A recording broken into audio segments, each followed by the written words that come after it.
এই দরজার ভিতরে একটা ডাইনি থাকে, তোমরা যাও ওর চুল কেটে নিয়ে আসো। ঠিক আছে, তোমরা এই দরজার ভিতরে যাও। এইখানে কেন? এই দরজার ভিতরে এক জাদুঘর আছে, ওই জাদুঘরের কোটটা তোমরা নিয়ে আসবে। তুমি কোট আর চুল দিয়ে কি করবে তোমার ইচ্ছা, তোরা যা। ছেড়ে দাও, ছেড়ে দাও আমাকে, ছেড়ে দাও, ছেড়ে দাও প্লিজ, ছেড়ে দাও।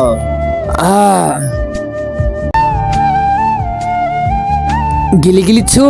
আব্বে জাদুকর, ওই কোটটা আমাকে দিয়ে দাও। আব্বে শহর, এই কোট দিব না, এই কোট আমার। এই কোট আমাদের খুব দরকার, এই কোট আমাকে দিয়ে দাও, আমি তোমাকে টাকা দেব। ঠিক আছে, দাও টাকা। হ্যাঁ এই নাও টাকা। হ্যাঁ এই নাও তোমাদের কোট, এই যে টাকা।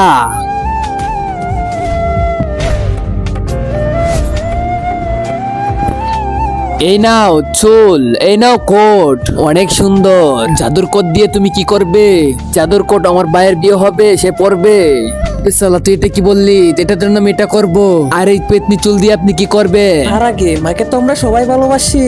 আজকে দেখি বাবাকে ভালোবাসে কে কে, ভিডিওতে লাইক দিয়ে চ্যানেলটি সাবস্ক্রাইব করে দেই। আসলে আমি দেখতে চাই তুমি বাবাকে কতটা ভালোবাসো, আর কমেন্টে অবশ্যই আই লাভ বাবা লিখে যাবে। এই চুল আমাদের সকলকে খুশি করে দেবে। সবাই আমার সাথে আসো। সম্পাপ্পি নিয়ে এলো, সম্পাপ্পি, মজার মজার সম্পাপ্পি। সম্পাপ্পি বলো ভাইয়া, দাঁড়াও দাঁড়াও।